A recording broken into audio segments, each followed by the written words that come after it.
Let's figure out. Okay, all right. Greetings and welcome back to another very special episode of Dr. J Radio Live. Of course, I'm your host, Dr. J, broadcasting from the city of Angels, or whatever you want to call it. I'll leave it up to you. Now, of course, today I have another dear friend and guest and former co-host, as a matter of fact. It actually will be 8 years coming this March when Preston Dennett and I started broadcasting on Revolution Radio under the title of Third Phase of Moon Radio, which eventually evolved to Researchers on a Mission Radio and then just became Dr. J Radio Live. Now, because I believe in giving credit where credit is due, every time Preston is on, I have to say thank you to my dear friend Preston. So Preston Dennett, welcome and thank you.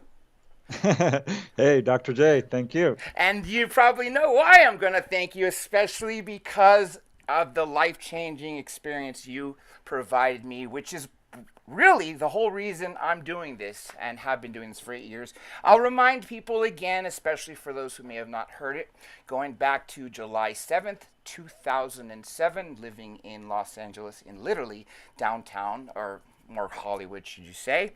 I went across the street to Barnes & Noble when I was living at Park La Brea, and the reason was to go find a book on UFOs after just watching 6 hours of Roswell specials on the History Channel. I came across a UFO book and I bought it, went back home, and was so disappointed to find out it was written by a skeptic astronomer who was trying to give us the idea that ETs can't come here because they cannot travel faster than the speed of light, but if they did, they would essentially be drones or something like to that effect. Next day I went back, found another a really incredible book, the one and only UFOs over California.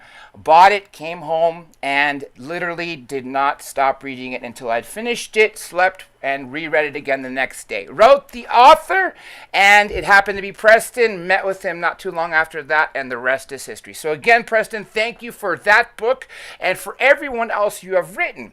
Now, the reason why tonight's title is the way it is because of your new book, which is, Preston? UFOs at the Drive-In.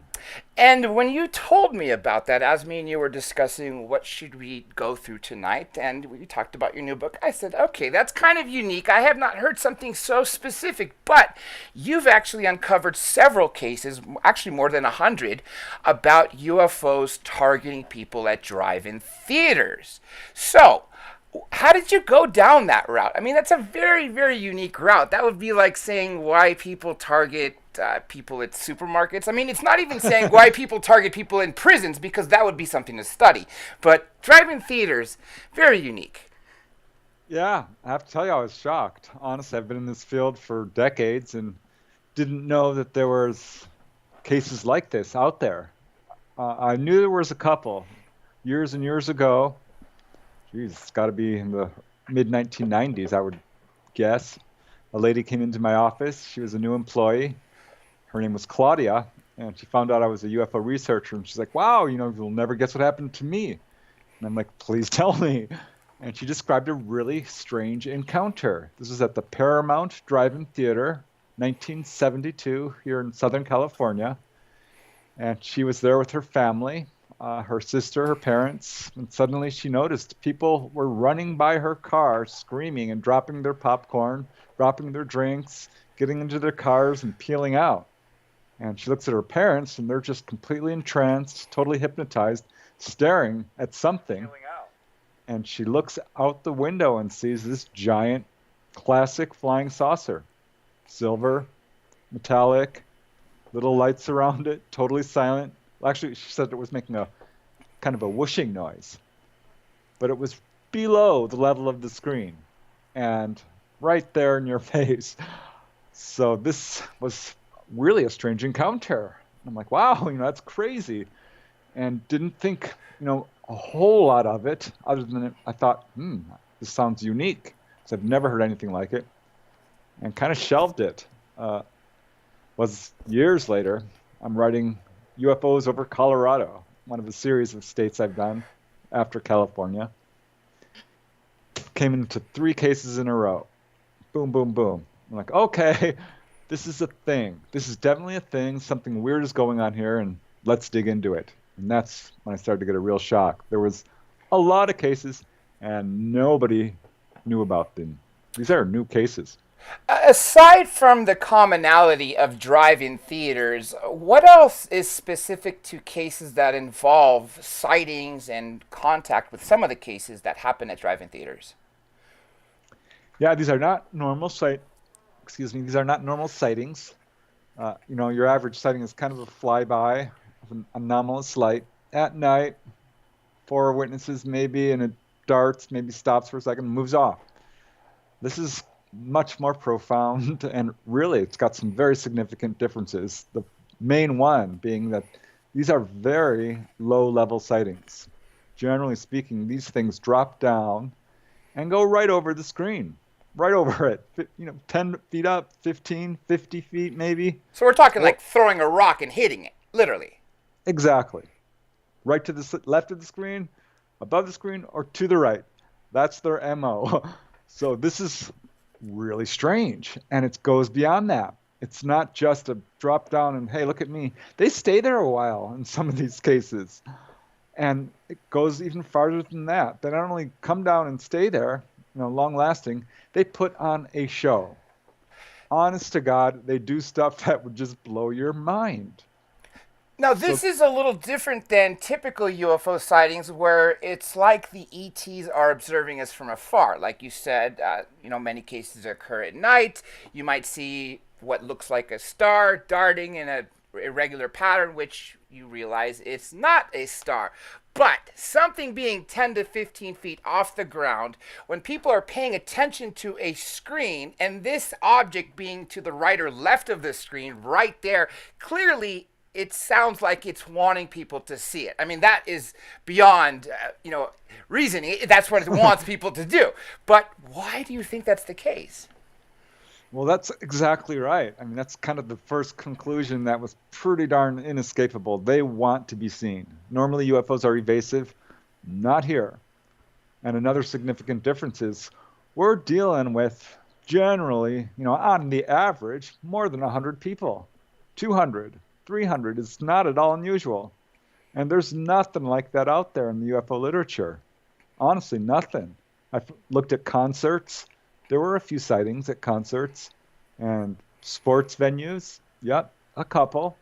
Did not find, maybe I didn't dig deep enough, but no, I couldn't find the number of cases that I found in this. So this is a specific agenda on their part to show themselves to fairly large groups of people who are in a captive audience, receptive, and I think, that's their agenda is to announce their presence. Really, I think that's what they're trying to do here. Say, hey, look at us.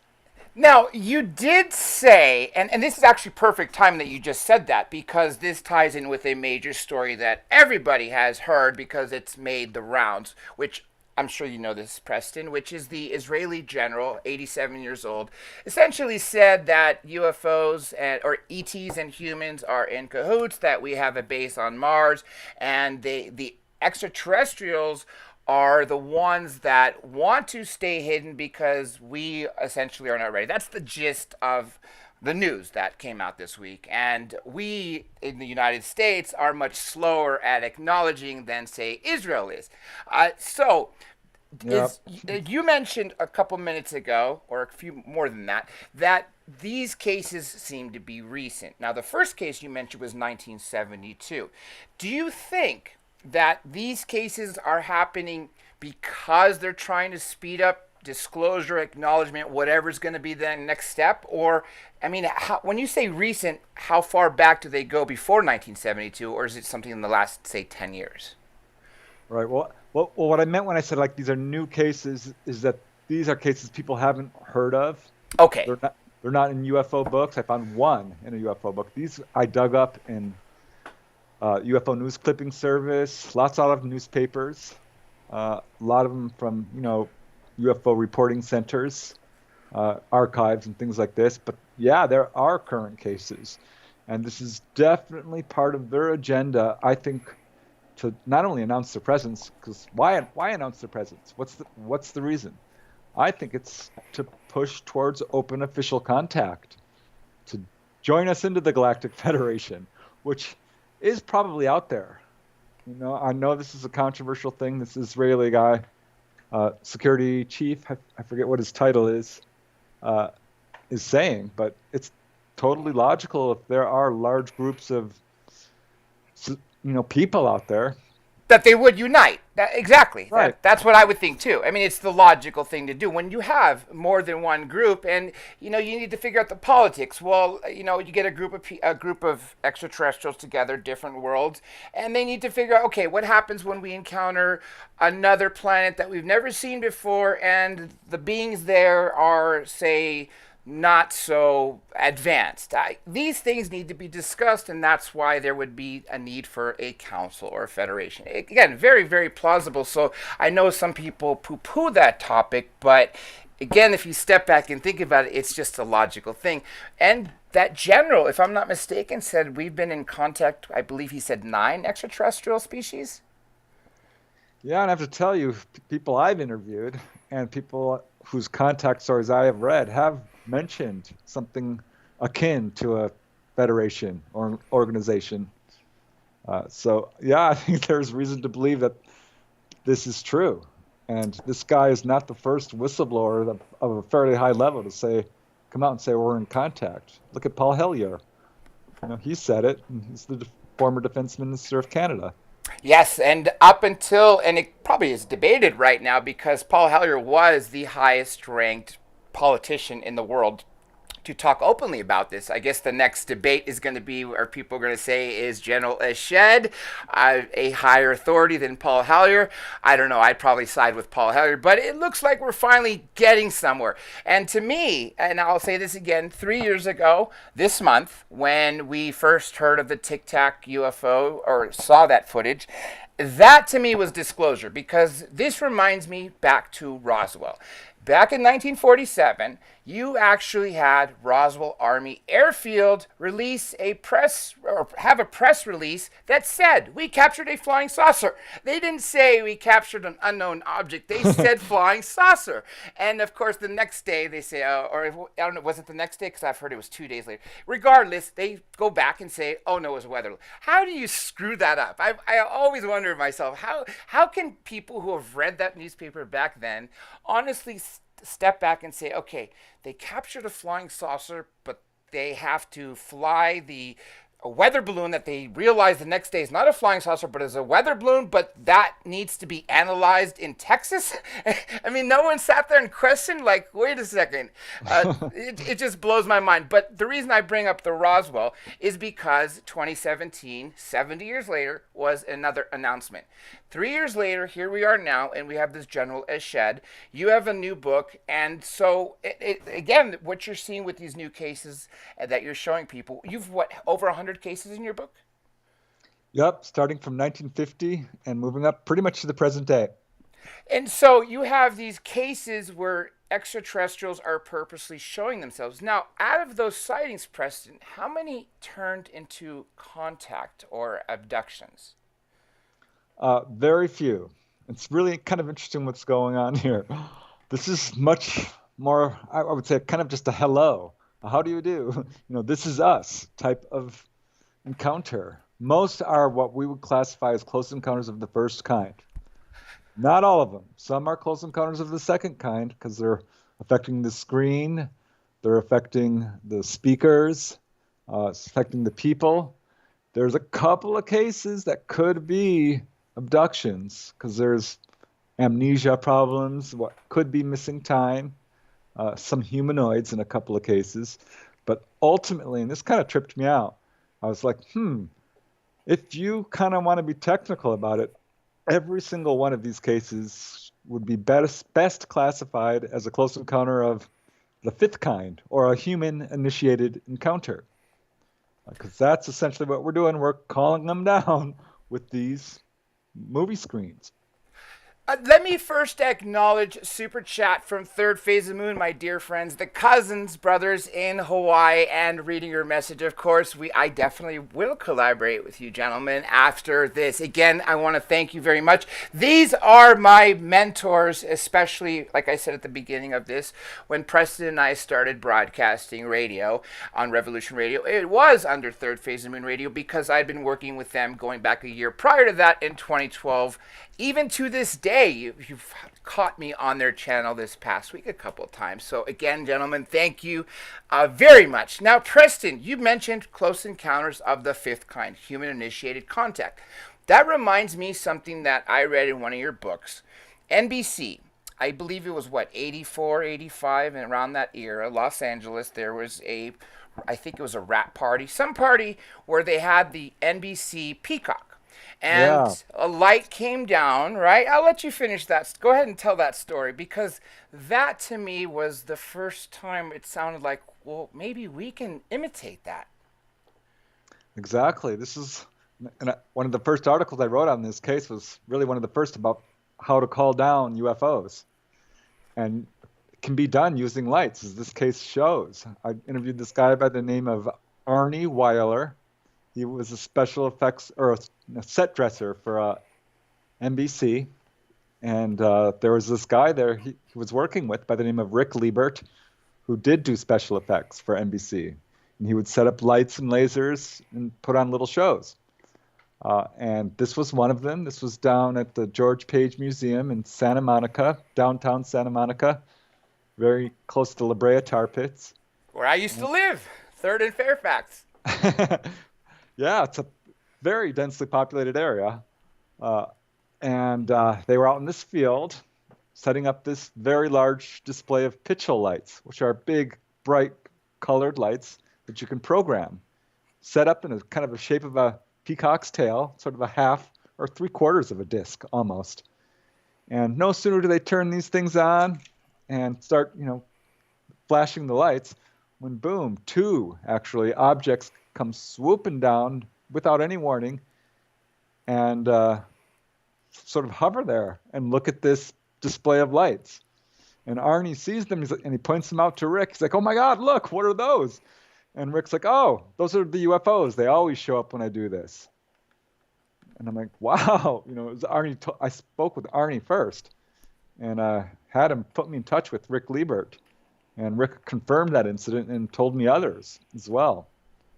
So it's absolutely an effective method for calling down UFOs. And I know of other cases following this. Now, from there, you started doing that with Dr. Greer, Stephen Greer, and essentially that's what he does to this day, where he teaches people the CE5 techniques and ambassadors, which is a combination of meditation, also using lasers, basically imitating what NBC did that day, which goes back to tying into this whole topic. Are the drive-in theaters essentially doing the same thing? Because when I think of drive-in theater, I'm not thinking lasers shot into the sky. I'm thinking about a 30-foot screen with a projector showing a movie. Yeah. And 30 foot is on the small range. They're actually a little bigger, 40, 50, That's up to true. 100 feet wide. So these are enormous screens, which are obviously visible from outer space, particularly at night when they're playing and flashing images. And there's a giant beam of light coming from the projection booth. This is all about, I can see why this would attract them. Now, this is not to be a joking question, but because we seem to be a very interesting species, I'll give you another example. We're artsy, right? When Bob Lazar went through at S4 into the sport model, he said it is very bare. I mean, there's no color, there are no portraits or art, not like that there would be, are you going to put a portrait or whatever it be, Last Supper above your, control panel? I don't think so, but the point is he essentially said it's very bare. Other abductees or contactees who were given glimpses of extraterrestrials' home planets also said it lacks colors and other things like that. Do you think there's a possibility that some of these UFOs are coming down at drive-ins and are actually watching the movies themselves?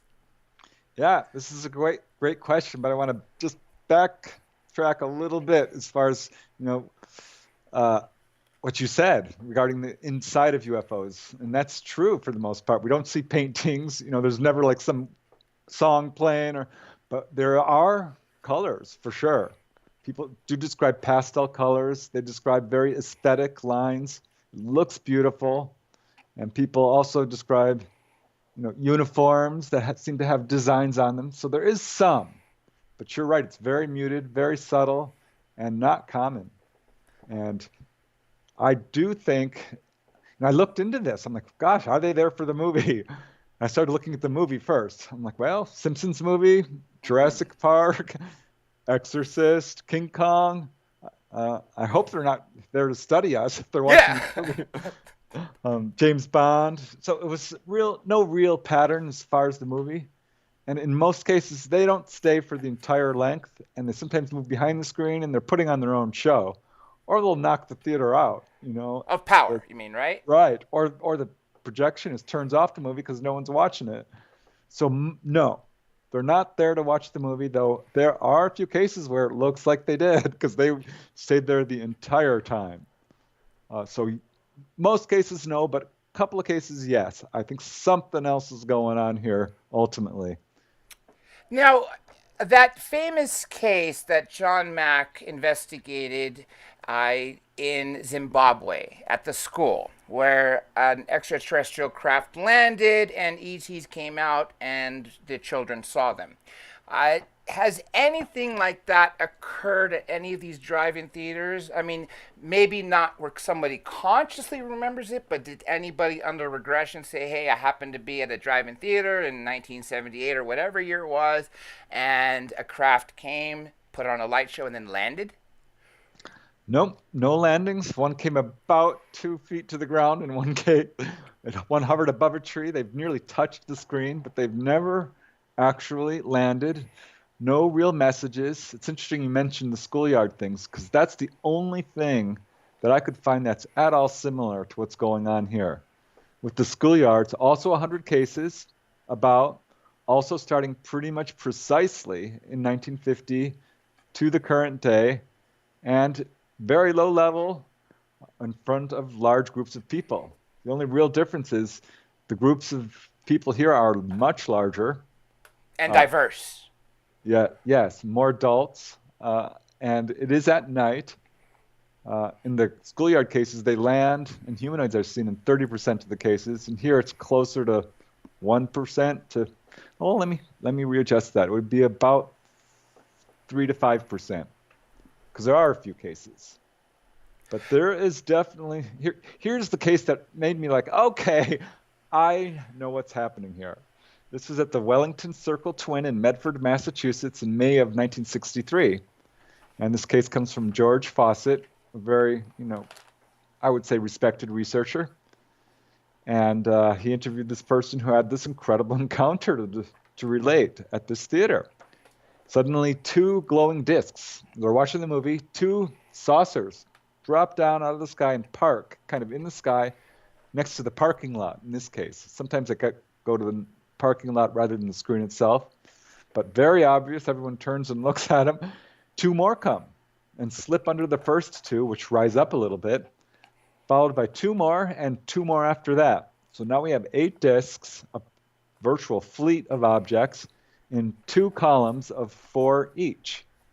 And they just stayed there for a few moments. And at this point, this is when the show began. This is when they put on their feature. It's as if to say, oh, you want entertainment? Watch this. And they started to do this display where they would sort of dance around in a musical chairs kind of fashion, rotating in these columns for, get this, 45 full minutes. Wow. That's a long time. Yeah, it is, especially for an extraterrestrial show, which I've not heard one last that long, literally, especially in one location. Now, I'm trying to picture 8 UFOs in two columns playing musical chairs, and what comes to mind is one of those drone shows. Have you ever seen those? Maybe on the internet. That's essentially where I've Yeah. seen them. That's what I'm picturing. At night, drones essentially automated, jumping from place to place and putting on these extravagant shows. Is that essentially what these eight craft were doing in 1963? Yep. I think that they're coming down here and I think they know we're wanting to be entertained. I'm not sure, but this is what they do. And here's another case which kind of cemented it for me. I mean, that was the case that like, okay, I think I know what's happening here. And as these other cases like that started to stack up, it became inescapable. Because get this one, Mentor, Ohio, mid 1960s, about 2 miles away from a very dramatic schoolyard encounter, by the way, in Mentor, Ohio. So that's kind of interesting. At any rate, everyone's watching the movie, and this cigar-shaped object just drops down and hovers over the uh, theater, or kind of off to the side of the parking lot, for about a half an hour. And no one was watching the movie. People were getting scared. Finally, they just turned off the movie because no one was watching it. And after that point, this is when the show begins. This cigar-shaped object, which was fairly large, was in a horizontal position. It now goes vertical, and boom, boom, boom, it releases 1, 2, 3, 4, 5, 10 discs, 10 kind of saucer-shaped glowing objects, which darted around for a good number of minutes, turning at right angles, coming closer, swooping down, zipping off, just putting on a little display. So after about 15 minutes or so, these things line up in a row like little school children, and zip, zip, zip, go right back into the cigar-shaped craft, which resumes a parallel horizontal position and then takes off. You can't tell me that's not a show. Oh no, that definitely is. And when you're talking about the discs coming out of the cigar-shaped craft, that reminds me of another case that you personally investigated, which was the Boy Scouts that were in Catalina when they saw two giant, I believe you said balls, and then eight different kinds of craft, over 200 came out from them. So this is another case where you have a mothership type which is releasing other ones. Now, the 1972 case that you first uncovered at Paramount Theaters, you said was a typical silverish disc. And you also talked about the discs in Massachusetts with George Fawcett. This case that you just mentioned was a cigar-shaped craft that let out discs. Now, so that's two different kinds of craft we've seen in these drive-in theaters. Are there any more types of craft that you've uncovered in these cases that you investigated? It's a great question. I'm glad you asked it because it's darn mostly saucer-shaped. I mean, seriously, nearly all of these are saucer-shaped craft. So. Now that Yeah, begs the question, though: is that one specific species? I mean, do more than one species use the same type of craft? I would think more than one species use a, saucer type of craft, but do all of them use, say, the sport model? I would think there might be variances from one another. I mean, it's like, would we all go shop at Ford or, something else? I would think that populations would be diverse enough to try their things. So, I mean, have you noticed any differences in the discs from one case to another, or are they essentially silver sport models? Yep, they're pretty much all your classic disc with colored lights around the circumference. Most don't have portholes, a few do. There are a couple of other, blobs of light type of thing, spheres.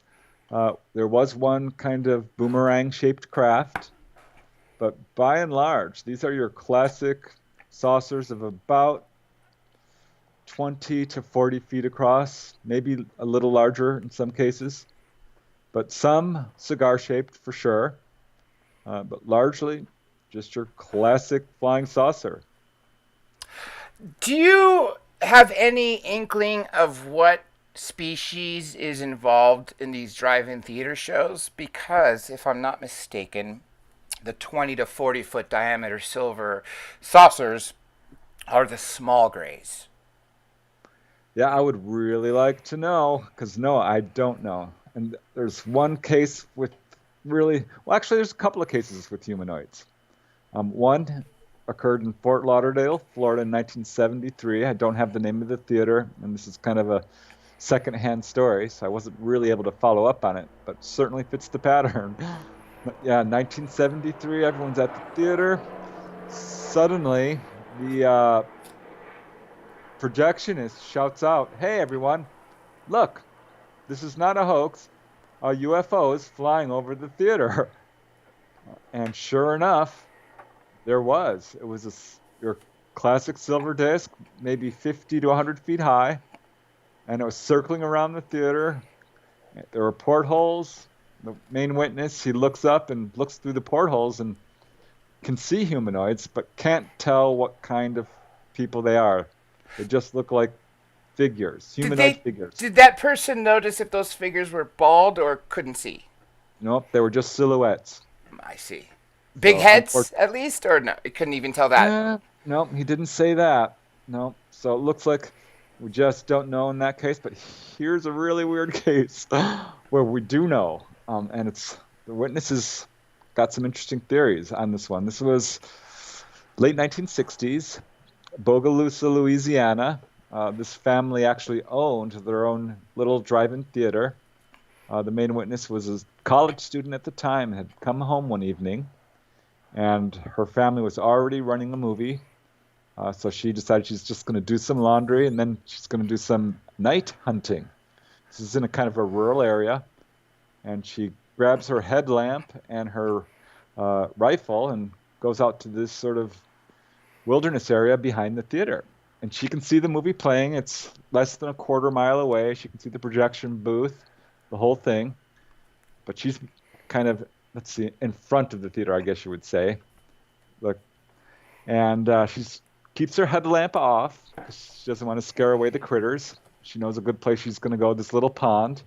And she climbs up over this little rise and gets a real shock because there's this giant classic disc again. Totally silent. It was fairly large, 50 feet across. She was about 100 feet away. Had 2-foot tall windows with bright yellow light coming out of them and figures. She could see figures. So she raises her rifle because it's got a telescope on it, which magnifies by about 4 times. And so she can get a real good look inside at this thing. And she sees that these are human figures wearing uniforms. She can't quite tell what color because of the yellow light, but she can see what looks like panels, computer-like panels that some of the people are working on. But at least a couple of these guys are walking right up to the windows and watching the movie. They're just standing there watching the movie. Did any of those figures inside look at her as she was looking at them? No, she's, 100 feet away. It's totally dark outside, so she's not attracting any attention. She's watching them for about 15 minutes, and her first thought is, these are Air Force guys. This is one of us. But the problem was this is a flying saucer, and it was totally silent. It was floating. And an Air Force guy could watch the movie not in a flying saucer. Yeah, this is kind of my thought, but this is what the witness thought, because remember, late 1960s. So it's kind of a different world then. We had more respect for authority, and I think people sort of thought military was sort of a go-to in a lot of these cases. And so she decides she is going to play a trick. She's from a military family. Her father talked about how other officers would play tricks on each other occasionally, and so she's like, I'm going to turn on my headlamp. And so she turns her headlamp on and shines it right into the window. And the effect was immediate. Suddenly, the yellow light became bright emergency red throughout the entire craft, and it powered up. She said it suddenly made this very loud whining noise, which she says was kind of like the generator they have to run their own theater there, the lights. And this thing powers up pretty quick, and takes off, not super fast. It turns on a red light on one side and a green light on the other and starts moving off into the distance. So she decides she's going to run to her parents who are at the projection booth. It's just a couple hundred yards away. And she's a long distance runner, by the way.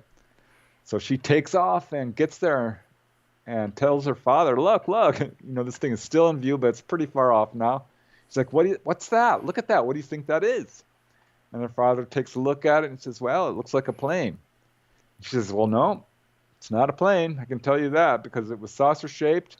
It was perfectly still, 100 feet off the ground, less, 50 feet off the ground, and totally silent. And there was people inside. And he just gave her kind of that sharp look like, what kind of drugs are you on?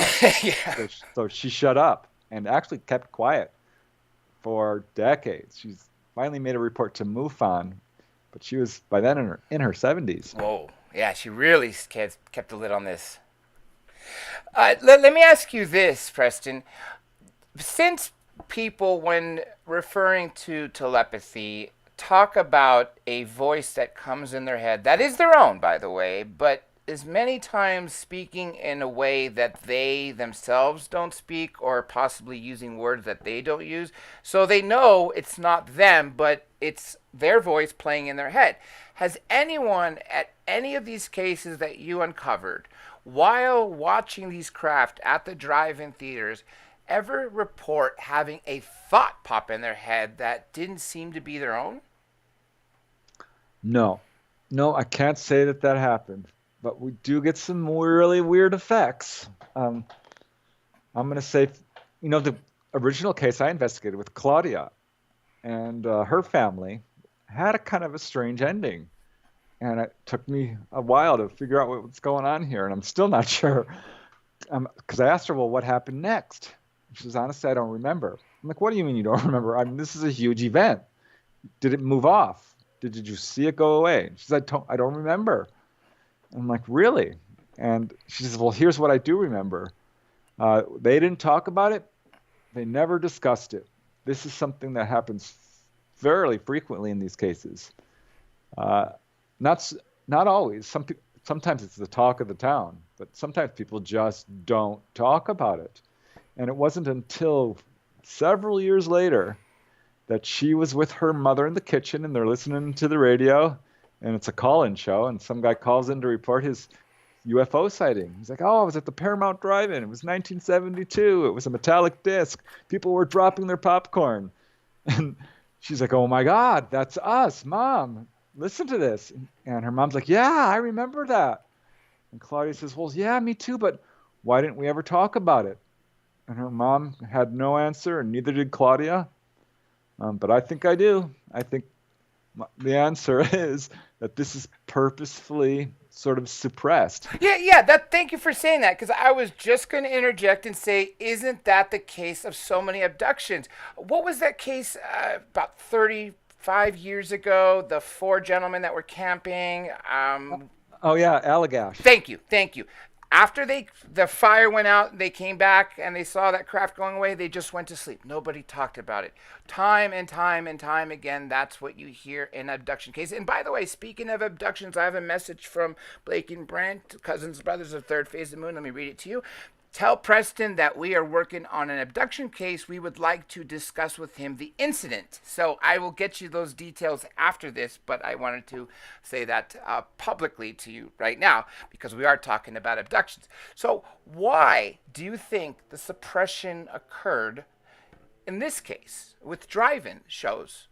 Yeah, well, there's a first question in my mind is, could this have been more than just a sighting? That's what I'm possibly hoping it is, or thinking too. Claudia, they never had dreams about it. They don't know. But there's another case which is kind of the ultimate of this kind. This was actually originally investigated by Ryan Sprague, and he wrote about it in his book, Somewhere in the Skies. And it was the only account that I actually found in a book. And I put out a call on social media, like, has this ever happened to anybody? And this is one of the cases people started letting me know about.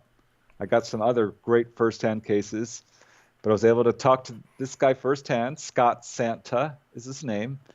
It's the Ascot Park Drive-In in Cuyahoga Falls, Ohio, August 1974. He's there watching the movie. He's a young man, 19 or 20 around there, with his friend, and suddenly this object appears over the screen, right above it, as they always do, and it's gigantic. This thing is bigger than the entire drive-in theater and the parking lot, several football fields wide.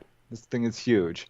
Boomerang shaped, flat black, no colored lights on it at all, and very low. As he said, you could have thrown a rock at it.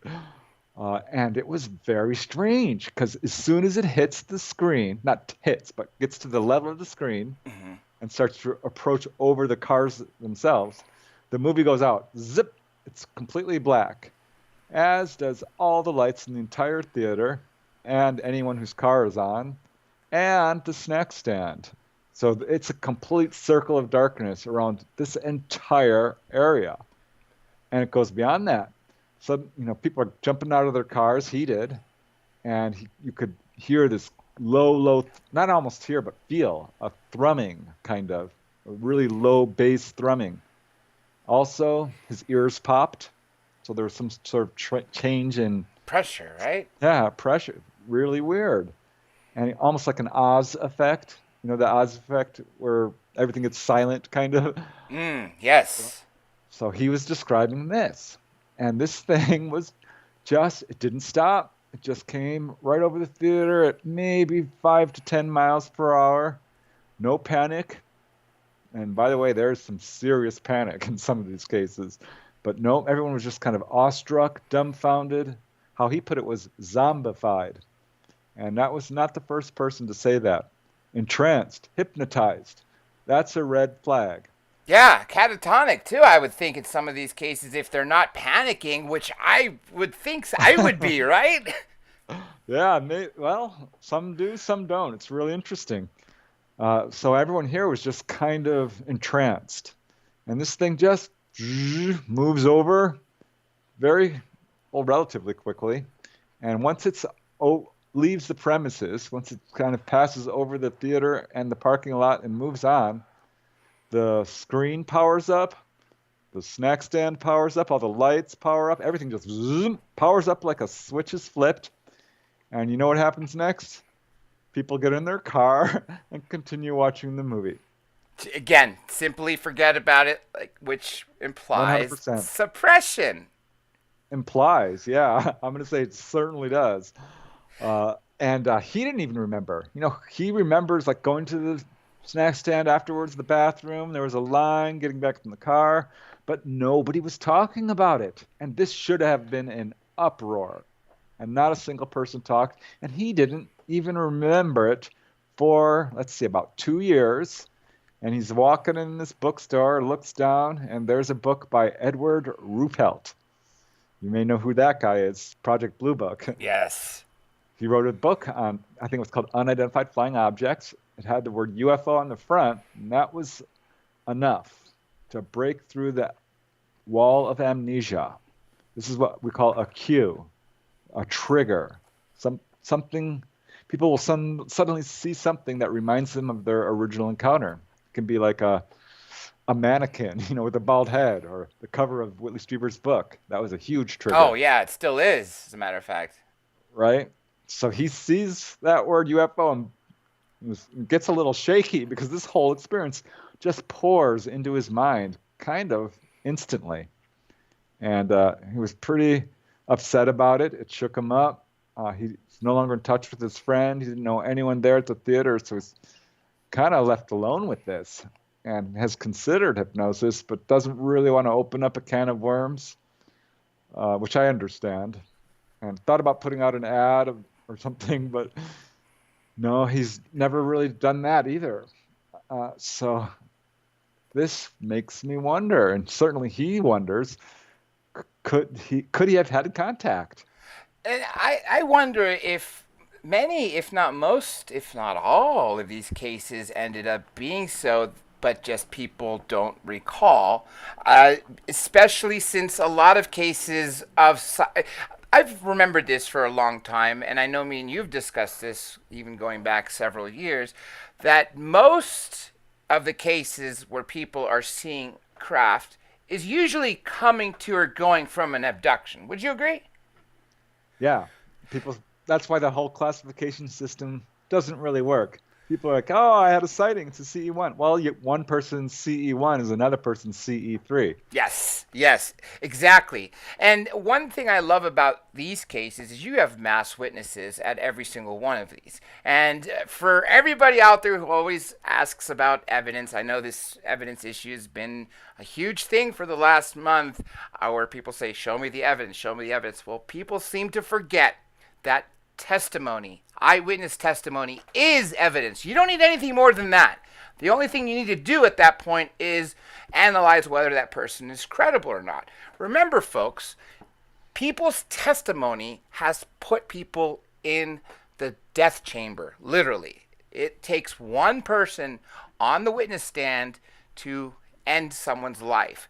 So when you have multiple people, sane and sound mind, talking about these anomalous craft coming into drive-in theaters, for people to dismiss it without or asking where's the evidence is right there. The people talking about it is in fact evidence. I just wanted to remind everybody, because we seem to be living in a world that if it's not on video, it's not believed. Well, why is it not believed? Because that's not the way we've operated, or nor our laws are set in. Now, Right. Well, eyewitness testimony is fallible, but you're right. When there's like 200 or 300 people here, no way. And I just have to tell you this case because it totally speaks to this. Real quick, the terrorist drive-in, Bakersfield, California, August 12th, 1952. This is a large theater, 650 cars. The main witness is Lieutenant Jenkins. He's a military guy, a trained observer. I think that's important.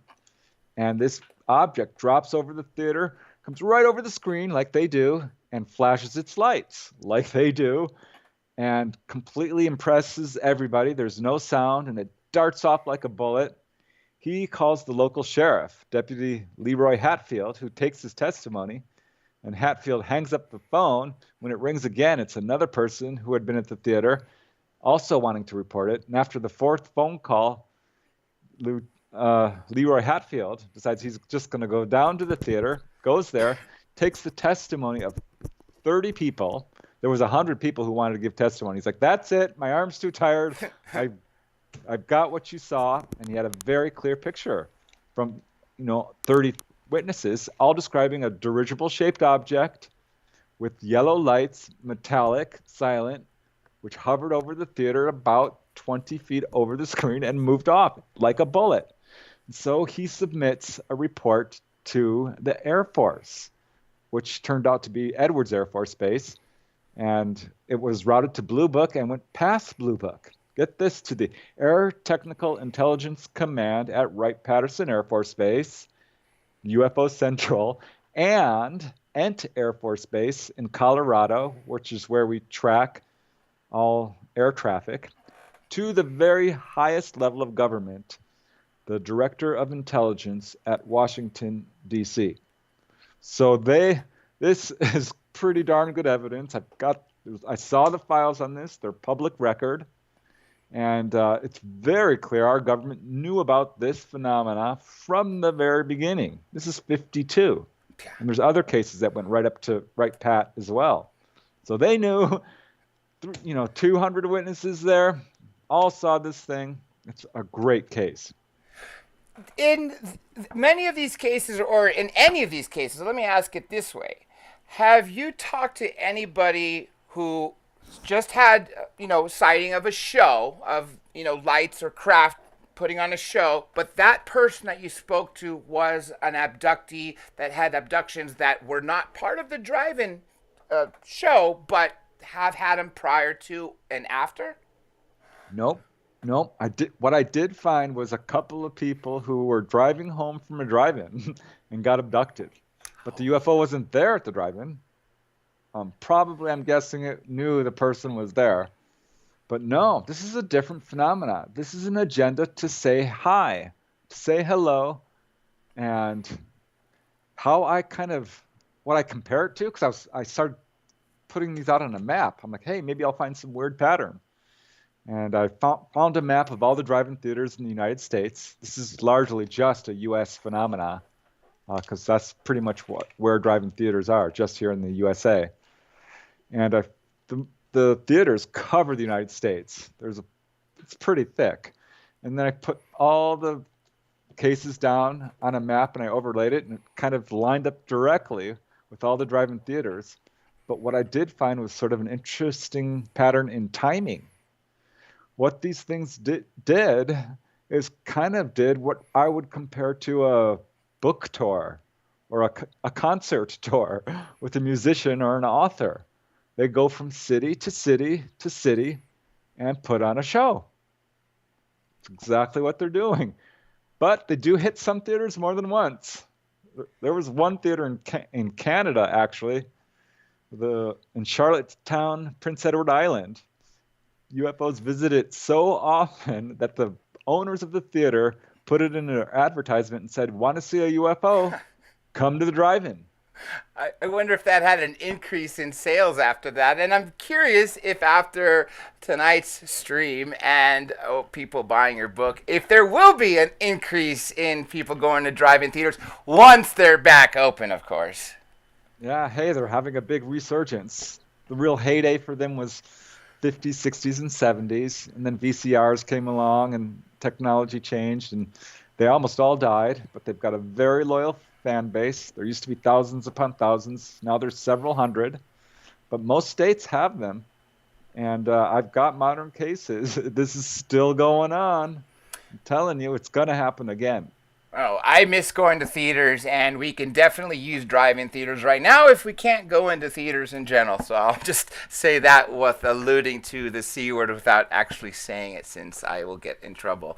Let me throw this out there for everyone listening, because I did write it in the chat. If anyone has questions for Preston, please put them in caps, and I'll do my best to get to all of them before now and the next 25 to 30 minutes before we have to go, because I did promise Preston that we will not exceed 90 minutes. So just wanted you folks out there to know that. That way you could start writing them in so we can get to them before we end the stream. Now, Preston, let me tie this question into it as well. When I think of drive-in theaters, and I'm thinking of outdoor events where people congregate, where a craft could come and put on a show, the next thing I'm thinking of is outdoor concerts, like Hollywood Bowl or the Colosseum in Rome.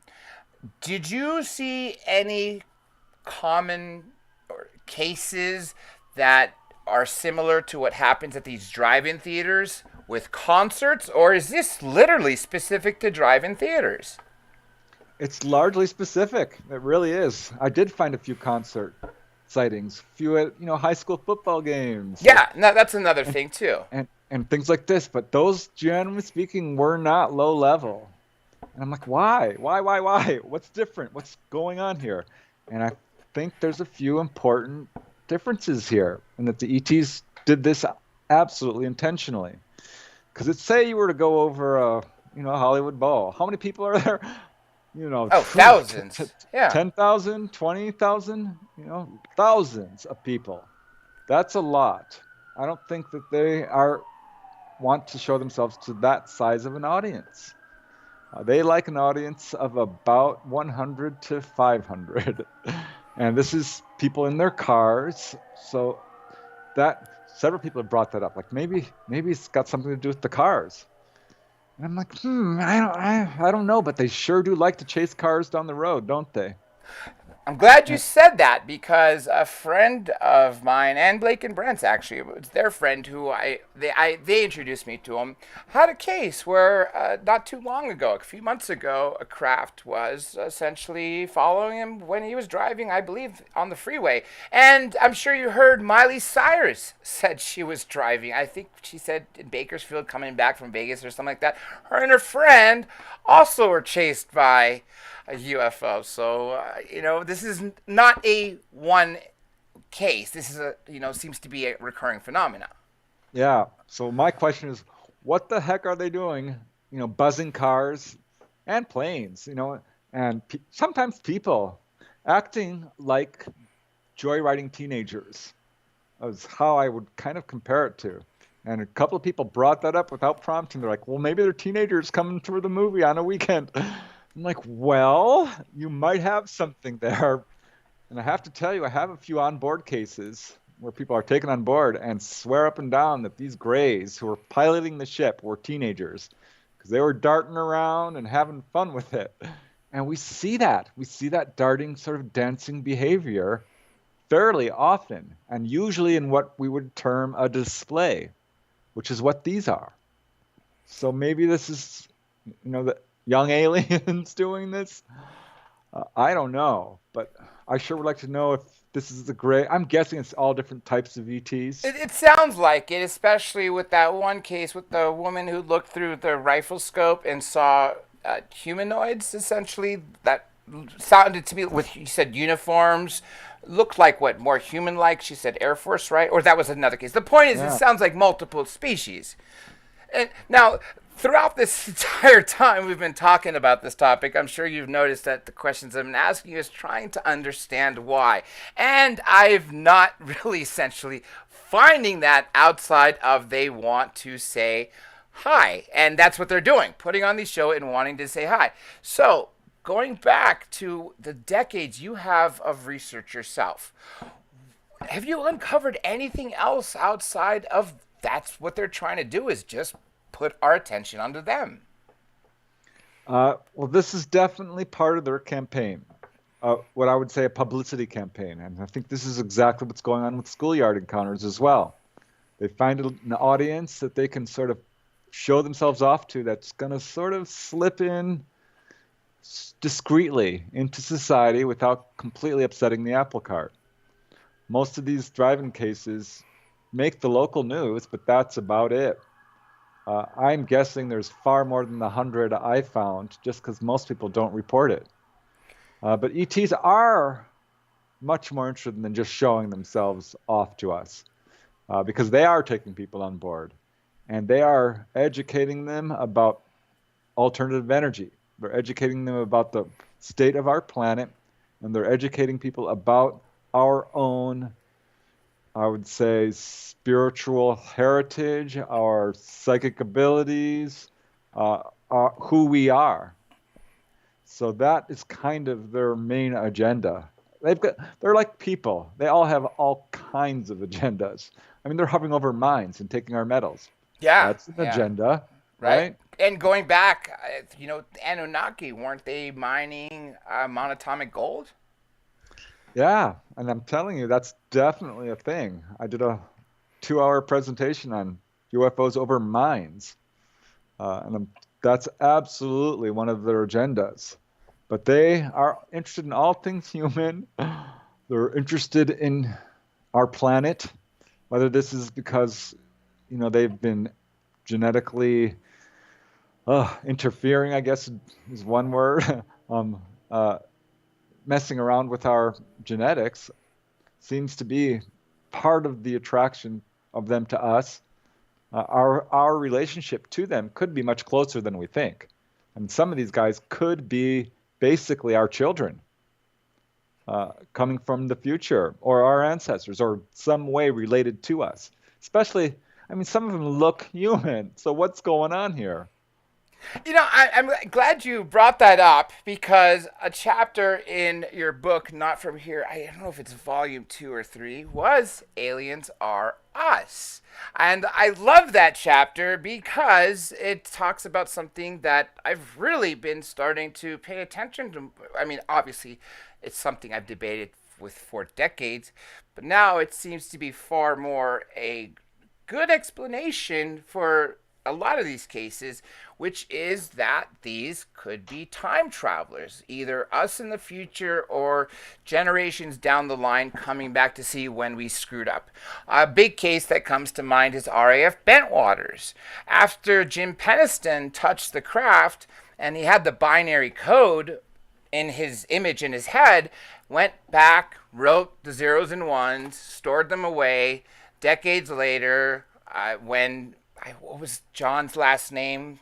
who was on that RAF Bentwaters. He used to host with Linda Moulton Howe. Do you remember who I'm talking Um, about? Burridge, Yes, John Burroughs. John Burroughs. Burroughs. When Burroughs went to Peniston's house and they were talking about the Bentwaters case, and Peniston pulled out his notebook from the actual incident where he was taking notes, and Burroughs said, "Hey, what's that?" And Peniston says, "Yeah, when I touched the craft, I had the zeros and ones in my mind, and no matter what I did, they would not go away. As soon as I wrote them down, the image went away." And Burroughs says, "That's binary." And I guess Peniston had no idea, so they took it to someone to translate, and sure enough, it ended up being a message. And it talked about mission or exploration of humanity continuous. It listed longitude and latitudes of sacred places, including one being High Brazil. That was the first huge inclination. I was like, that sounds like time travelers coming back to check on us. So tell us, have you seen any more research, specifically in the last few years, that gears more towards that's what these are? Because they're still probably extraterrestrial in the sense that if Earth does go destroyed, we are going to move off planet. I mean, we're making plans for that right now. So if we're going to move off planet, and we have kids and grandkids down the line, by definition, they will be extraterrestrial because they will be born off planet. But they will also be us. So if they're coming back to visit us, they will be extraterrestrial humans coming back. So time travelers. So what's your opinion on that now, as far as time travelers? Aliens are us. Yeah, I think this is something we really have to take a very close look at. And this has been a theory for quite some time. Jenny Randles brought this up years ago. She says, we might have to look at UFOs more as like time machines. And why? Because these objects appear to have faster than light travel. And if you have faster than light travel, that sort of plays havoc with the concept of time. There's a very famous equation, rate times time equals distance. And if basically rate, speed or distance mean nothing, what happens to time? Well, you can travel through it and as like a landscape into the future or the past to a certain degree. I have a hard time wrapping my mind around this. I'm thinking, there's probably parallel realities, multiple timelines. There's many, many cases where people are being taken out of their bedroom or out of a car or what have you, pulled up into a UFO, and they look around them and nothing's moving. Their cars on the freeway are stock still. The birds in the sky are not flapping their wings. The leaves aren't blowing in the wind. Time looks like it's stopped. Frozen, yeah. Frozen in time. But that can't happen. Come on, stop all the time in the universe. It's got to be something else going on here. I'm thinking they're being pulled out of time, pulled out of the time stream. Maybe time flows differently in other dimensions, which I think it does, because we do have evidence of that mathematically speaking. So perhaps that's what's going on here. I'm going to say yes, ETs are probably time travelers, and most of them have the ability to travel in time as we would think of it, but time is probably not quite what we think it is. I definitely agree with that. And as you mentioned, in different dimensions, I'm sure you've heard of that parallel universe where time flows backwards, which is impossible for me to even grasp how that's possible. But I guess that's where evidence is supporting to look like that's what it is. And when you said a minute ago that are these ETs stopping time in all the universe, I agree with you. I don't think that's the case at all. More than likely, around their craft, in that distortion of gravity, maybe that's where the time slip has occurred and they are frozen in time in that area. But either way, it seems like the craft or people in the craft along with the beings, well, they're aging, but time for home has stopped. So when they go back to their cars and say go back home to their families, well, their families are a few minutes or hours older or younger than they are by definition at that point if they were moving in the craft while Earth was frozen. It's very strange, and it just gets stranger than that. One guy was on a plane returning to New York and saw a UFO outside of the plane. Gosh, I don't remember if other people saw it or not, but found out he was missing an entire day. Boom, one day gone. And other people have experienced what I would call telescoping time. One lady I interviewed was in a car accident in Georgia. It's pretty severe, and she found herself outside on the ground. She had been apparently pushed through the windshield, but her face didn't have a scratch on it, and her injuries should have been much more severe. The emergency responders arrived right away, maybe a couple of minutes at most, and it wasn't until years later she's, finds out she's having contact and goes under hypnosis and is brought back to this incident. And she realizes something really weird happened. These ETs that she's in contact with, which are grays, typical grays, scooped her up out of the car right after the accident occurred and started to heal her. They told her she had actually died in this accident, and she wasn't supposed to die. Her brainstem had been severed. They showed her, and they said, "We will repair it." And they repaired all the scars on her face, all the cuts, and they sewed up her brainstem back to her body, and they told her, "We can't heal all your injuries because some of these are karmic, and you have to experience that," which I thought was kind of interesting, because why not just stop the accident? Really, if you have that ability to see this coming. But no, they had their reasons, and they explained it to her and put her back. But the thing is, this must have taken at least a half an hour, maybe an hour, she said. And they put her right back, and the ambulance hadn't even arrived yet. So they stretched time out. Slowed it down again, essentially. Yeah. This reminds me of something Bob Lazar said.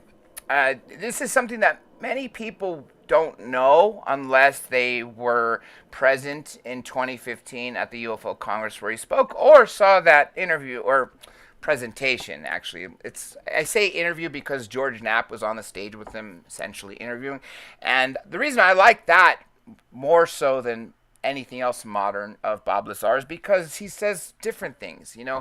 The whole what happened in 89, 90 has been told so many times. I want to hear other details, and one interesting detail that he talked about was an experiment that his lab partner Barry showed him on one of his first days. After turning on the gravity amplifier, or the generator, he held a candle, and the flame just was frozen in time. And again, Bob Lazar, with his scientific background, goes off to say that was another thing that just was a bombshell to him, because if the gravity is affecting the time and it's freezing the time, well, gravity should also affect the ability to see it. And that's a whole different conversation to be had at another time. But the fact was that the flame was frozen in time, a time slip. And that reminds me again what you're talking about, Preston. Another case, too. Do you remember that turkey footage, which people saw throughout this broadcast, where I played it a couple times? The beings in there, Preston, seem to be moving much faster than around them, implying that I don't think they were going 50 miles an hour, inside the craft, but they also might have been caught in a time slip where they were, their time in that time loop was going faster than what was happening outside of their little distortion bubble. Yeah, the inside of a UFO might have its own time zone. And it's interesting. There are some whistleblowers in the UFO crash retrieval arena who say that when you go inside one of these objects, time flows differently than when you get out. So there's definitely an interdimensional aspect to these, and it sort of reflects what some people say with near-death experiences or out-of-body experiences and this sort of thing. Time flows differently on the other side. It flows more quickly. So perhaps there's something to that. Yeah, yeah, I definitely agree. And now, I guess we won't really know the answers much more until, personally, until I get to interview an extraterrestrial. And, thinking about it, there may be a possibility that I possibly have interviewed an extraterrestrial. Maybe you have yourself, Preston, even with me. There is a possibility that one of these 700 guests I've interviewed, I have to say 500 because out of the 700 plus shows, obviously there have been repeats such as yourself, maybe 400. The point is, we know that they are walking amongst us at this point. David Jacobs said so. And I would think that they've been doing that for thousands of years just to integrate with us or to observe us more closely. And so, with that being said, Preston, what's your take on them being amongst us right now and possibly that me and you have actually spoken to one? And if we had, have you ever had an inkling of who? Who do you think might have been an extraterrestrial that we didn't know? Yeah, every now and then I wonder. I have to tell you, I've interviewed some people who are contactees, experiencers, and they have an unusual appearance. One guy was really tall, kind of white blonde hair, very large eyes. I'm like, wow, this guy almost looks like an ET. And occasionally I'll be at a convention or a UFO meeting, and someone comes up to the table. I remember this happened in MUFON Ventura. I don't think I was presenting that day. I just had a little table. I don't remember, but I was at the table with my sister-in-law, Christy Casara, and this really unusual gentleman, kind of very slender and just his eyes were strange. And I wasn't thinking too much of it until he walked away. And he just had a very gentle demeanor, different than your average person. And I'm like, and Christy looks at me and she says, I think he was an ET. I'm like, whoa, really? She's like, didn't you see his eyes? And I'm like, yeah, they were unusual. And it's always about the eyes with ETs. This is the first thing people usually remark on is the unusual sort of penetrating eyes they have. And this guy had that. So I do think they're among us. I've researched this enough to know that people have seen them in places where they shouldn't be. Subways, casinos, gas stations, bookstores, buses, convenience stores, schools, you name it. Everywhere we go, literally. Yeah, absolutely. Now, I'm going to go to the chat for the next remaining minutes. And of course, Preston, if you have anything else you want to interject from now until then, please jump in. I'm going to read you this question. It's only a handful of words, and it's 3 minutes ago. This is from American Jank. It says, do you believe any of this is biblical? Well, that's kind of a broad term. Very, yeah. It's biblical in its proportions. I mean, we're looking at, earth-shaking events. In terms of, there's a bleed through with this phenomena and what we would term angelic or religious miracles. So some of these events, like the Fatima incident of 14?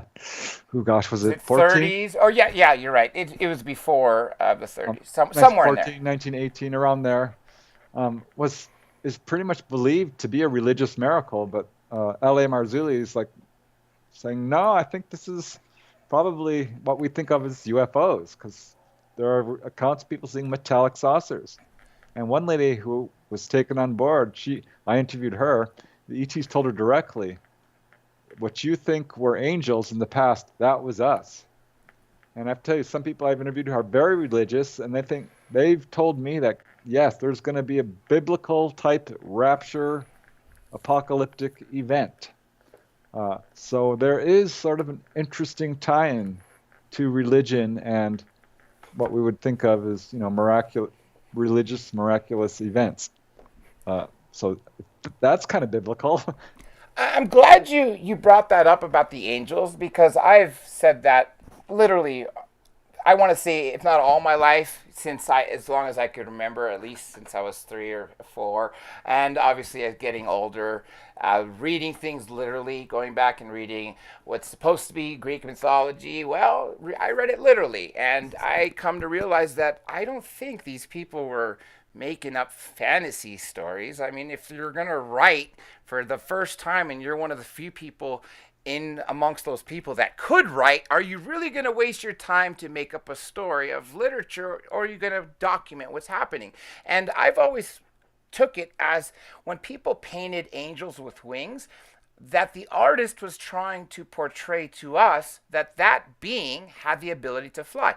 Maybe not with wings, but maybe with a craft. So I'm glad you said that, because I seem to myself personally, looking through the Bible, every time I've heard of a angel coming down, I thought it to be an extraterrestrial. And also what you said too, throughout history, I believe that a lot of the cases that people thought were religious events like Fatima were in fact extraterrestrial cases. And so another Maybe thing, not all, though, because not the all evidence, that, the yeah. evidence for angels is pretty compelling. And I have to tell you, people think the UFO phenomena, some, is demonic. A good portion of the people think that. And I looked into demons too. And yes, there are bad ghosts who are not apparently human. Yes, and L.A. Marzulli does say that ETs are demons, fallen angels, as a matter of fact, he Yeah, says. which I've argued with him about it, and I'm like, no, no, no, no. That's a different phenomenon. It follows a different sort of manifestation.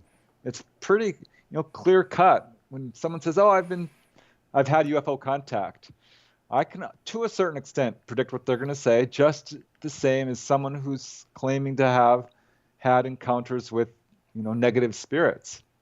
It's that kind of haunting follows a very set pattern, just as an onboard experience does. They're different phenomena, though.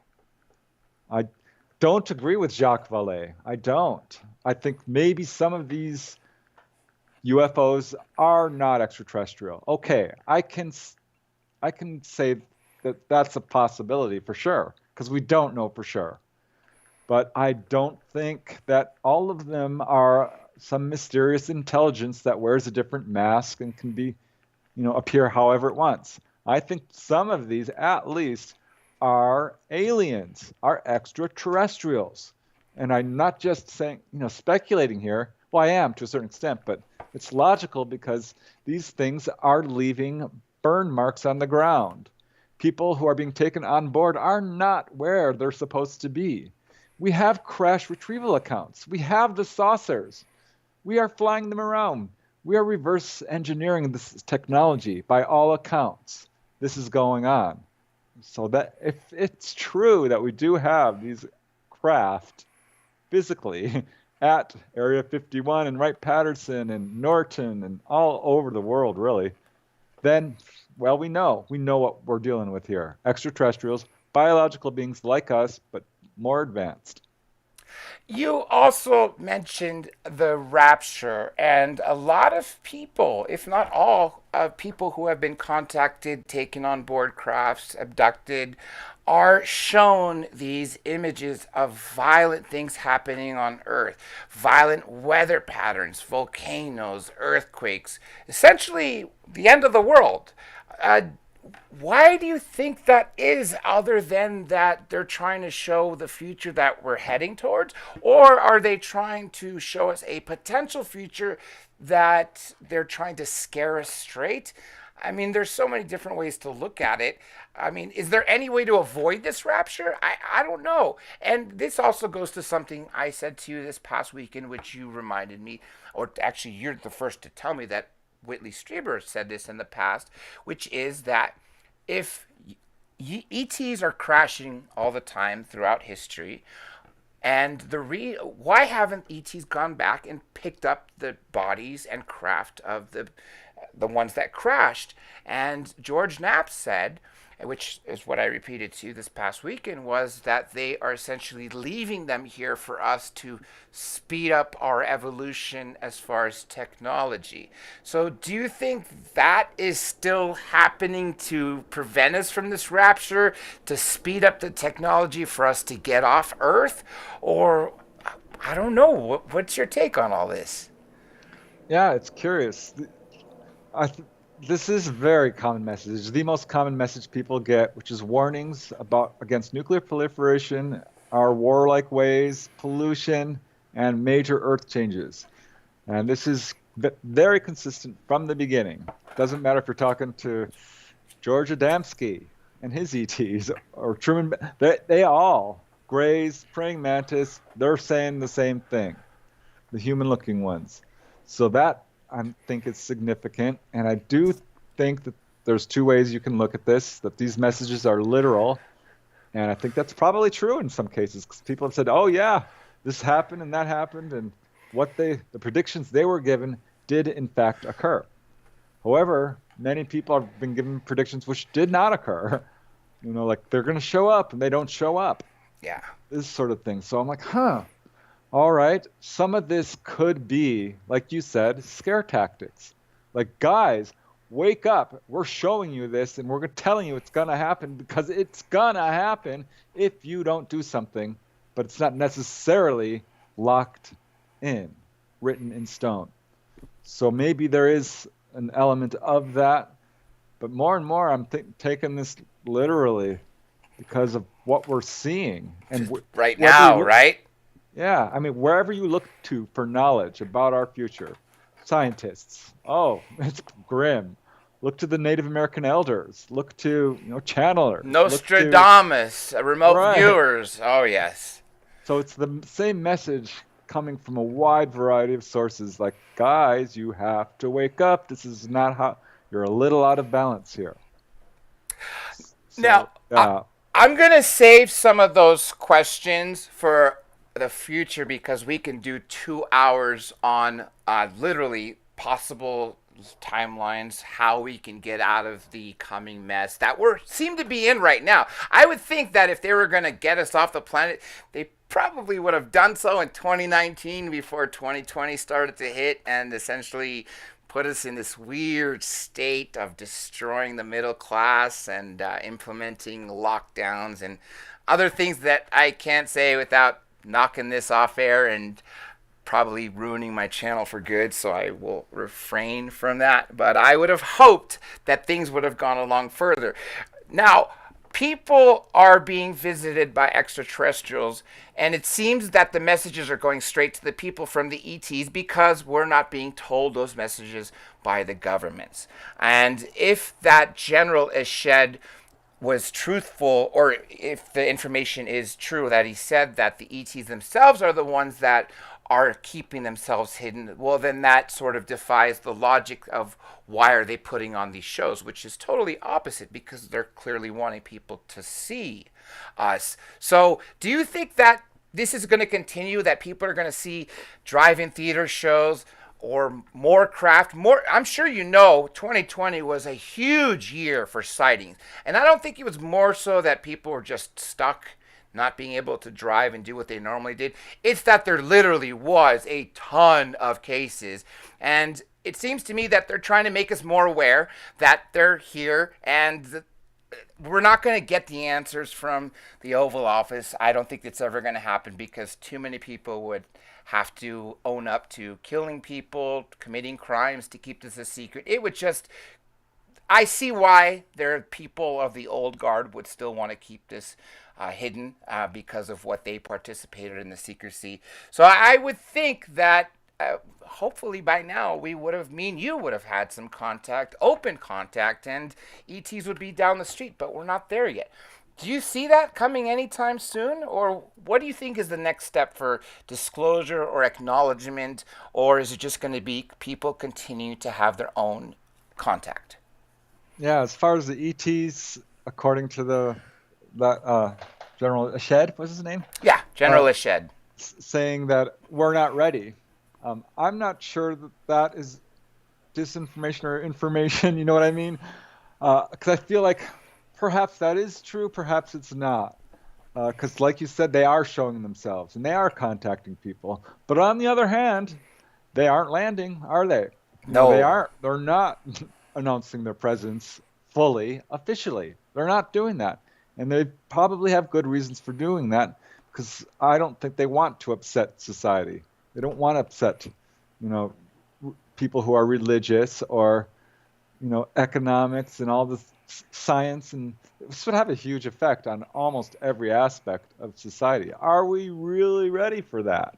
That's a very legitimate question. Yes, is my answer. I'm ready. I I feel like I'm ready. Me too. I've been ready, as a matter of fact, and I know you've been ready too.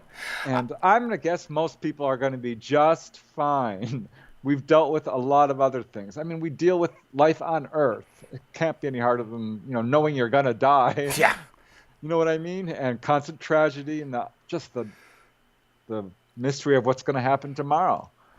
So ultimately, I think, yes, we can handle this. And yes, there is going to be an announcement from the White House at some point, whether it's, next month, whether it's next year or 20 years from now, it's going to happen because this is not going away.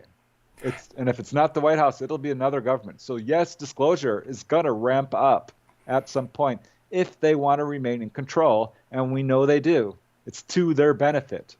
So that's why it's going to happen. I would be really shocked if this does not happen in our lifetimes, considering how much is finally open. We know about ATIP, we know about OSAP, we know about the 3 DoD videos. Generalist Shed, that story wasn't suppressed. It was actually covered. So we're heading in the right direction. There's a question in the chat. I'm going to get to you, Preston. This is from Kronos. It says, question, what are your thoughts on crop circles being a message for our enlightenment written in code? Yeah, I like that theory. It's kind of, I think, my main theory, and I'd say most crop circle researchers feel that that's the case. It's interesting because we don't know who's making them. I'm thinking possibly ETs, but usually people aren't seeing a saucer or anything. There's not a super strong UFO connection. But what's very obvious is these are not being made by people, the vast majority of them. It's not Doug and Dave. No way. We know that this is a real phenomenon through the work of people like Dr. Levin Good and others who've shown that the nodes in these wheat stalks or whatever plant have been exposed to some kind of energy, perhaps like microwave energy, because the cell walls are burst.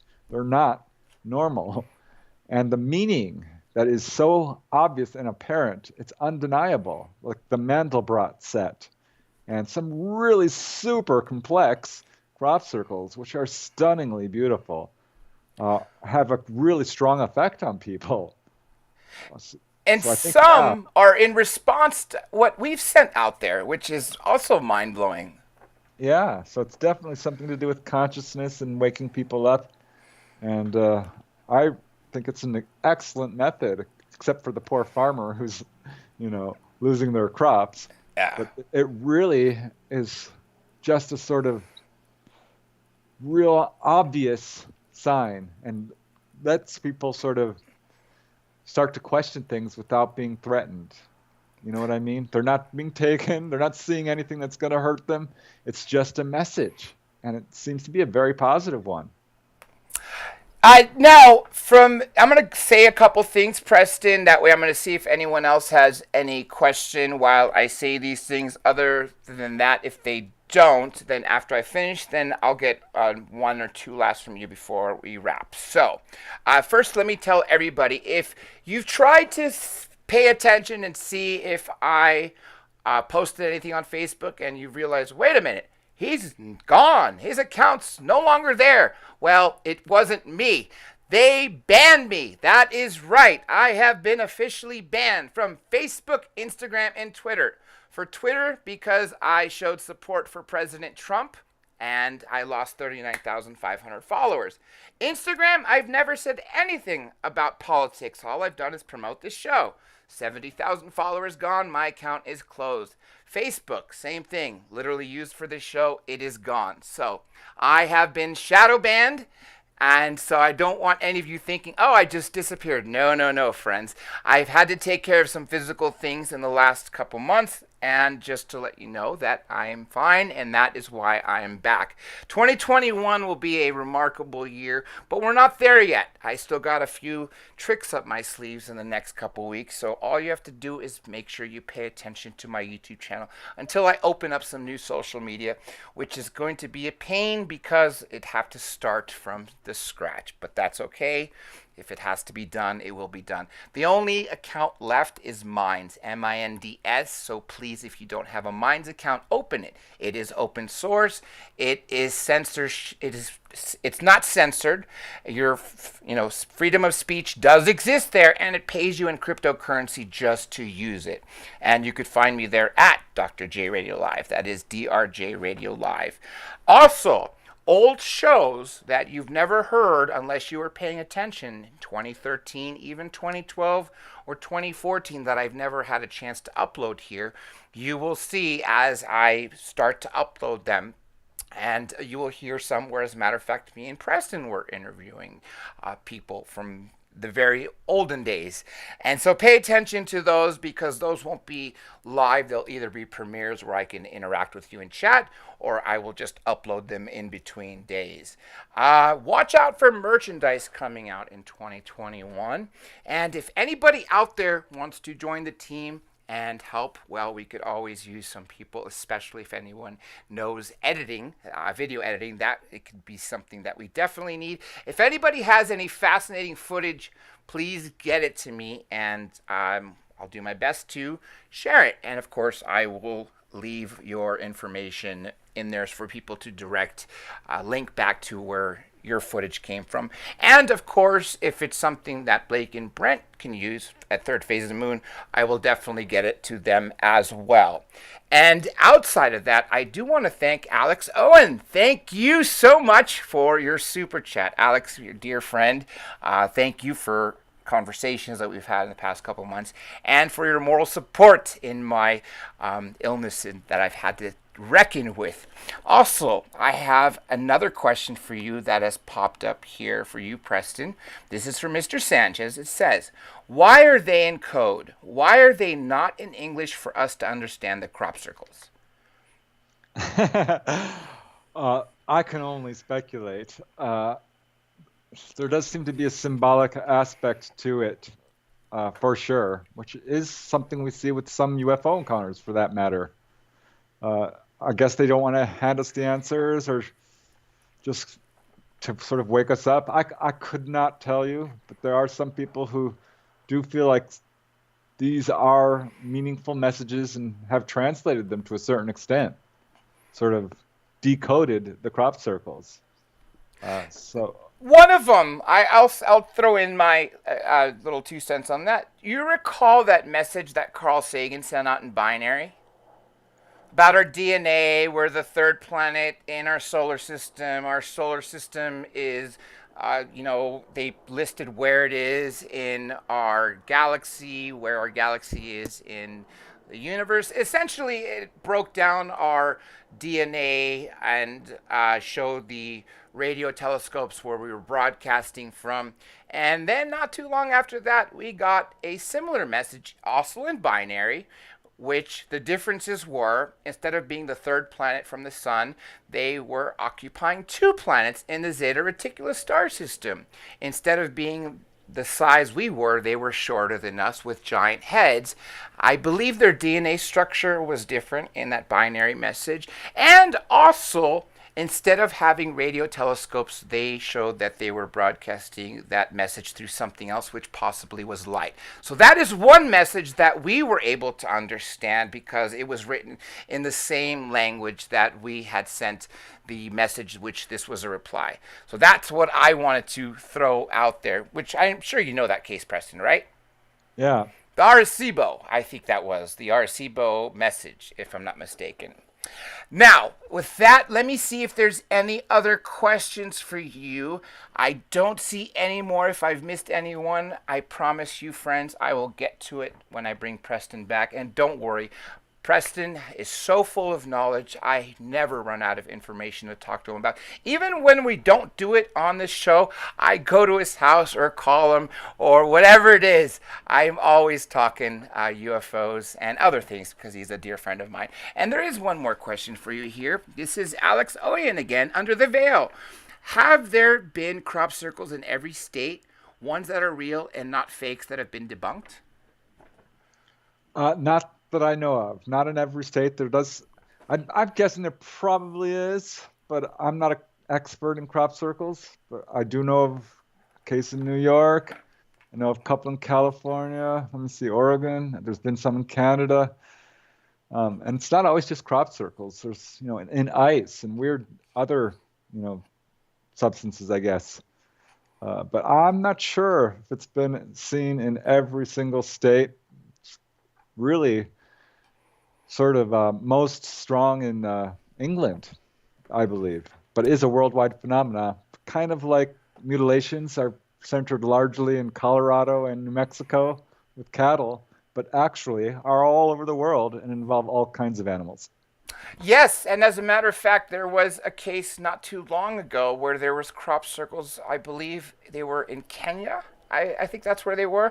Either way, they happened to be, in that portion of Africa. And if I'm not mistaken, in that same case, there also was cattle mutilations. And I'm glad, Preston, you mentioned that they're not just cattle. I've heard of horses, I've heard of dogs, and other things. Even humans, I've heard a couple cases of that, which is something very frightening, as a matter of fact, when I think about human mutilations. Now, Preston, I think I've caught up here. Well, okay, this is one more I'll ask you. This is from Jane Beatty. Would E.T. think Close Encounters of the Third Kind is a comedy? Well, I actually like that movie. It's still one of my favorite UFO-themed movies and one that really got most things right. So I don't know. I don't know if they would. I'm not sure. I heard that movie was actually what actually occurred, where the humans that boarded the craft at the end of the movie was something similar to where we had a meeting that was just like that. I don't know the name of the base or the year that this occurred. And we had an exchange program where we sent human astronauts to go to their home planet. So, comedy, I don't know. But as far as being based on fact, that is floating in the rumor mill. The only person we could potentially find out is from Steven Spielberg himself, but I don't know if he'll ever answer that question. I hope so. We do know that it was taken from actual accounts, a lot of it. That's J.R. right. Hynek had his own little cameo appearance in there, and the whole incident with where the UFO is hovering over Richard Dreyfuss's car and lifts it up, and that sign is shaking back and forth. That's from the Loch Raven Dam case. The other is probably from the Lubbock incident in Texas, where UFOs were shining down beams of light on people all through November of, 1957, 54. Yeah, a lot of it was based on actual incidents. That's what I heard too, and I've also heard that portions of the movie E.T. were also real, in that a extraterrestrial was essentially hidden in a home from the governments of the world. So I hear there's some truth to that. As a matter of fact, you probably heard of this, Preston, that when E.T. was screened at the White House, Ronald Reagan leaned over to Steven Spielberg and said, "You have no idea how few people in this room actually know that what we're watching is true." So again, it seems like Mr. Spielberg has some intimate knowledge that hopefully we can get him on the spot to answer some questions. Now with that, Preston, I know I've kept you most of the time, actually past the time I said we would stay on, but at least we kept under the 2 hours, which was the absolute maximum. So Preston, before we wrap, and please hang by after so I could thank you again off air, let's talk about where people can find your books. And since you are very active now in streaming and also doing talks, which I'm so thankful that you are dedicating more time into your passion, which, because to me, you're such a talented investigator. That's where I hope we can see more of you. So let's tell people where we can find you. Hey, I appreciate that. Yeah, I do have a website, prestondennett.weebly.com. If you want to contact me, please do. It's through the website, whether you have a question, a comment, or a story you'd like to share. I've got excerpts there. You can buy my books. I'm also on Twitter and do have a YouTube channel, which I'm putting out a bunch of videos, having a lot of fun with that. And really want to thank you for that, Dr. J, because you were the one who was like, you've really got to get this going. And Yes. finally did, and having a great response from people. So I really appreciate that. And yeah, it's always fun talking to you. We got to do more of this. Oh, absolutely, we will. And now that I'm back, friends, we definitely will be doing more. So, everybody, please pay attention to YouTube because that is essentially where you get all the notifications. Since, like I said, I am banned from social media, I will do my best to be more proactive in mine. So, please find me there, and I will essentially, once I get the new social media out, you will all be made aware, and I will find a way to stream on all platforms coming in 2021. In the meantime, do check out my website because it has been upgraded. It's still being filled in. Archives have been uploaded, about 150 of them, and I'd love to get your feedback because it's entirely a new design, and it is the site, drjradiolive.com. That is drjradiolive.com. With that being said, friends and family, I want to thank you all for joining me. Thank you all for being present here. I was kind of worried. I was like, man, I hope people are here considering I cannot promote the show and I haven't been active in 2 months. And I'm so thankful you were all here and have made my night. And of course, I want to thank Preston Dennett for all his amazing research and for literally making my life devoted to this, because if that didn't happen in 2007, I'd probably be miserable in courts right now and still reading a bunch of books on UFOs and having deep conversations with my friends, but probably not interviewing people that I've watched on TV and read about for so many years. So I want to thank you again, Preston, for that. And with that being said, friends and family, I'll catch you all.